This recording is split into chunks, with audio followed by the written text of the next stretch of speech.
young, British and fighting in Syria's war. Increasing numbers of predominantly Muslim men from the UK are crossing the border into conflict zones. There are no exact figures, but security sources have told me that up to 450 young British people have crossed the border into Syria, many of whom are feared to have joined extremist groups such as ISIS.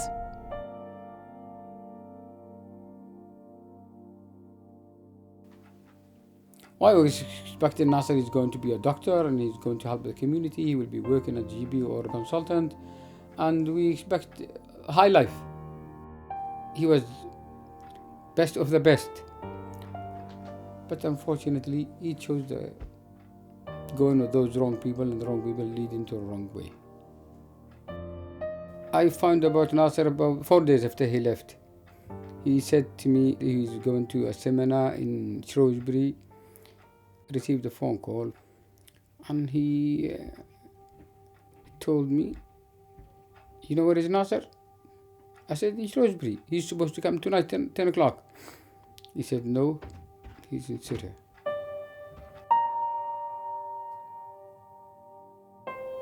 You always in life need someone to rely on, and I relied heavily on my brother, really.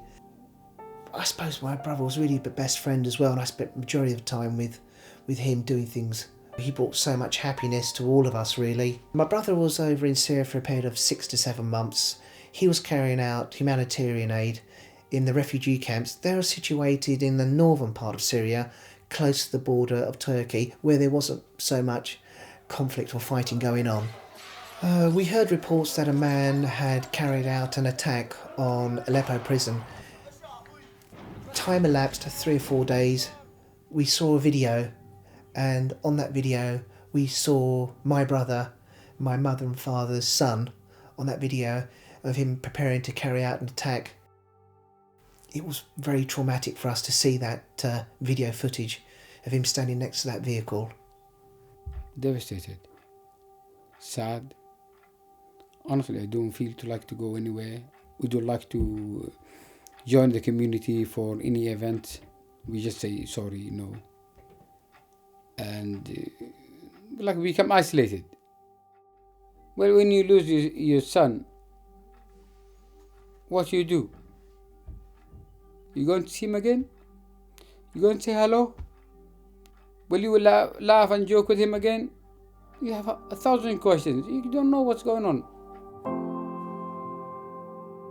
I lived in Syria for about 21 years. We had a business, English Institute and a nursery school in Homs. We decided to leave just after the revolution, so we left at the end of 2011.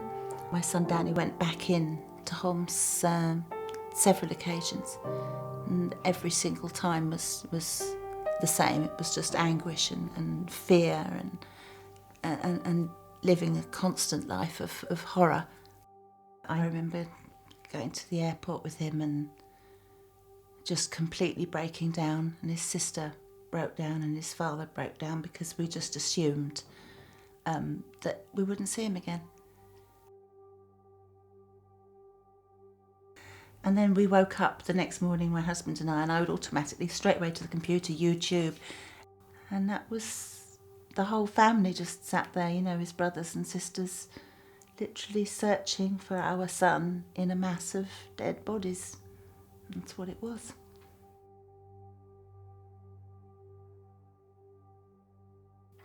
The house was busy, now the house is empty.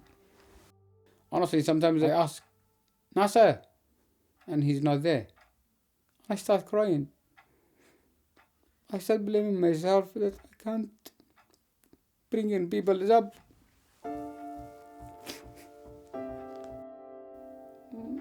I expected behind the scene to see them, but honestly, I found just empty beds.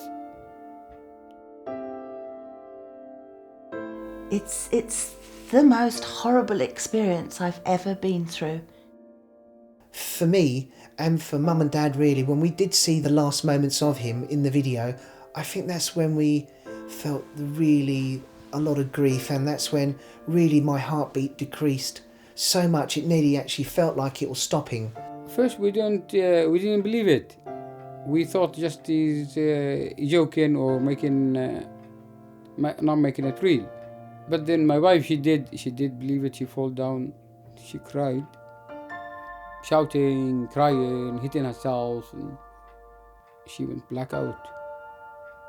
You know, when they're your children, you want to be there for them, to protect them and to do what, even doesn't matter how old they get. They get in their 20s and they're still your children, you know. You want to do whatever you can for them. But when they go into a conflict area like that, it's completely out of your hands. There's nothing you can do to even get them out. Life is hard without your kids in your home. If they get married and they move away, we say, oh, good luck to them if they have a new life in their life. But when they are outside there, what do you think? Where they are living, where they are sleeping, where they are eating, what they are drinking, are they safe? Are you going to see them alive again? Or are you going to see them just bloody in the coffin? Or maybe we don't see the coffin, just on the news they're dead. Normally, parents expect themselves to leave this world before their children do. Words just can't describe, you know, the amount of pain and the anguish. My brother's wife, Tamina, she feels that she's lost her soulmate, and her life is a void now without my brother. Yeah, still coming to terms, really, you know, what it's done to us as a family, really. As a parent, to have a son or even a daughter in Syria, you don't have a life anymore, because your life is looking for them from the minute you open your eyes in the morning until you eventually manage to fall asleep at night. You're literally searching for them. My wife, she used to watch news 24 hours, and now since her kids disappeared, she don't look at the television because she's frightened. She see her kids' pictures dead. You cannot move on with your own life every day until you know they're safe, and you feel guilty if you smile, because you don't know whether your child is dead or alive.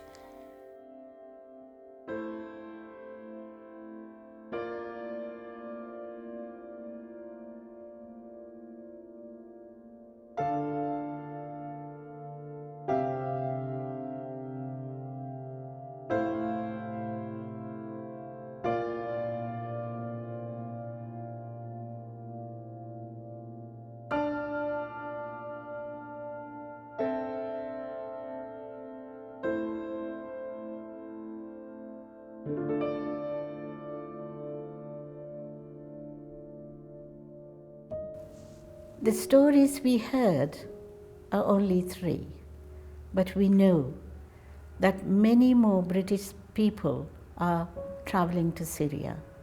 That means many families are experiencing the same anxiety and loss. At first, we believe families matter. Our work involves supporting and counseling individuals and their families to make sure that they don't end up going through the same experiences. Families can really make difference. If you know someone who is planning to go to Syria, please reach out. Talk to a friend, talk to a family member, talk to someone.